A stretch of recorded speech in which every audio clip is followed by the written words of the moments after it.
RCF. Nous sommes en compagnie de Monseigneur Jean Cocrols, qui est l'évêque chargé du vicariat de Bruxelles. Bonjour Monseigneur. Bonjour. Alors, le pape François, déjà il y a un an et demi, avait décidé que, le troisième dimanche du temps ordinaire, ce serait consacré à la parole de Dieu, c'est-à-dire la place de la parole de Dieu dans l'Église. Qu'est-ce qui lui a pris de consacrer un dimanche au fait qu'on regarde la place de la parole de Dieu ?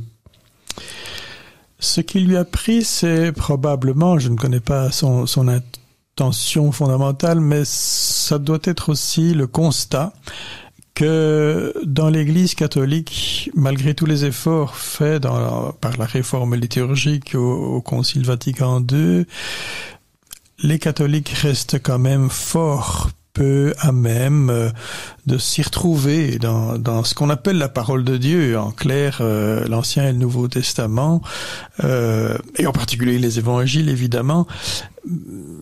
La Bible, ça c'est une des richesses de mes rencontres avec le monde protestant, il y a des églises non catholiques qui sont bien plus au fait de la richesse inépuisable de ce qui est effectivement une parole au-delà d'un écrit.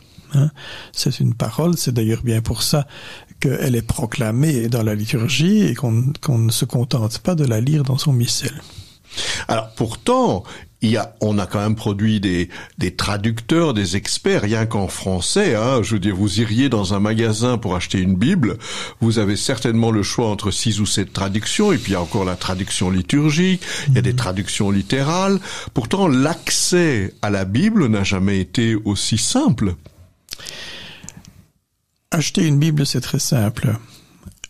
Lire la Bible et a fortiori se laisser interpeller par cette parole qui m'est adressée à moi ici et maintenant, c'est autre chose. Et donc il s'agit, je crois il faut dire les choses clairement, nous avons échoué jusqu'à présent dans l'Église catholique au niveau de la pédagogie, donner l'envie des chrétiens, des catholiques, d'écouter cette parole, de la recevoir, de la comprendre. Je suis parfois déçu de la mécompréhension de certains passages de l'écriture, des simplifications à outrance, de la façon littérale ou littéraliste de lire des passages. Il y a de toute évidence un manque d'initiation à la lecture de la Bible et une saine compréhension de cette parole. Ça, j'en suis sûr. Ça veut dire qu'il y a, entre guillemets, un avenir pour les groupes bibliques, pour les groupes de catéchèse, pour des groupes où on essaye d'apprendre à lire la Bible? Il y a un grand avenir à cela, au-delà, je dirais, des groupes bibliques ou de la catéchèse. Je pense que l'avenir de l'Église se trouve dans l'écoute de la parole, au sens où, dans un monde où la liturgie eucharistique risque parfois de se faire plus rare, et dans certains coins de l'Europe occidentale, c'est déjà le cas, c'est autour de la parole et de sa puissance quasi sacramentelle, j'ai envie de dire, que doivent se retrouver les chrétiens. Là, il y a des liturgies de la parole qui ont une puissance... je vais pas dire équivalente, mais en tout cas où il y a une présence réelle de Dieu. On connaît cette fameuse comparaison que fait, je pense, Origène, un des pères de l'Église, qui dit on est très attentif à la communion, à ne pas laisser tomber la moindre parcelle de la Sainte Eucharistie, du pain consacré. Mais quand nous écoutons la parole, sommes-nous aussi attentifs à ne rien laisser perdre, aucune parole qui puisse disparaître de ce que nous recevons comme nourriture là. Et ça m'a toujours interpellé. Et je me dis, notre écoute, certes dans une civilisation qui aujourd'hui n'est pas celle de l'écoute, mais de regarder, de la vue, nous ne sommes pas entraînés à écouter, bien au-delà de la question de la parole de Dieu. Mais il y a vraiment un travail à faire. Bien sûr, les groupes bibliques, bien sûr, mais je dirais que toute prière, y compris un temps d'adoration, toute prière devrait être accompagnée de l'écoute de la parole de Dieu. Mais vous semblez faire une différence entre le fait que je lise ma Bible, par exemple dans mon groupe de prière ou dans les cours que je reçois, Et le fait de l'entendre, voire même de la regarder, parce qu'évidemment, pour peu qu'on connaisse nos églises, il y a des vitraux, il y a des statues, il y a un tas de choses. Et donc ça veut dire que l'approche de la parole de Dieu est de toutes ces manières différentes ? Dans la liturgie, la parole de Dieu est adressée à l'Église, à l'assemblée présente, et au-delà de l'assemblée présente, le corps du Christ qu'est l'Église.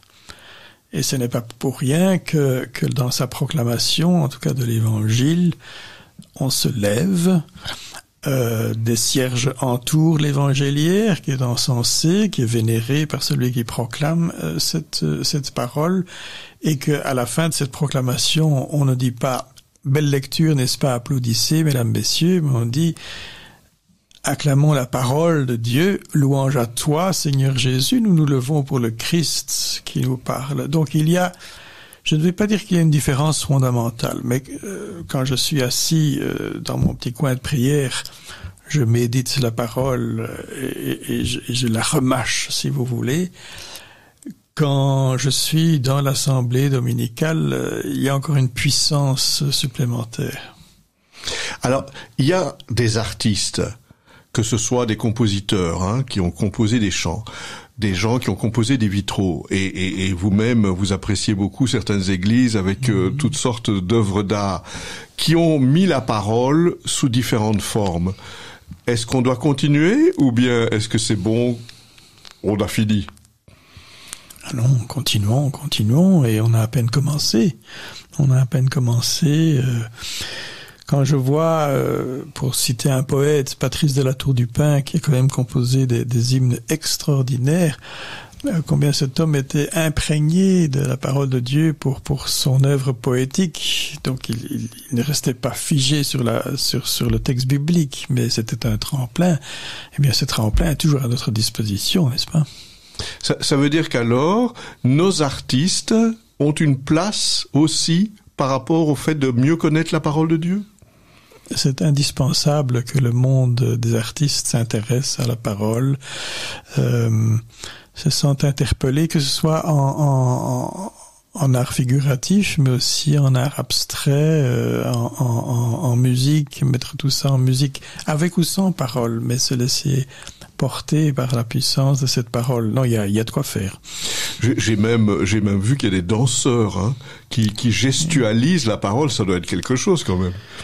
Oui, il y a les pèlerins danseurs qui aiment gestuer cette parole, et puis il y a de la décoration florale qui s'inspire de tel ou tel passage de l'écriture qui laisse jaillir une telle inspiration dans la décoration florale de l'autel.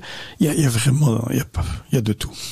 Alors évidemment, dans le rapport, je dirais, avec d'autres communautés chrétiennes et notamment d'autres pays, on voit que la parole de Dieu en espagnol, en italien, en allemand, en anglais, c'est pas tout à fait la même chose. Mais est-ce qu'il y a un intérêt dans une ville comme Bruxelles à lire la parole de Dieu en différentes langues ?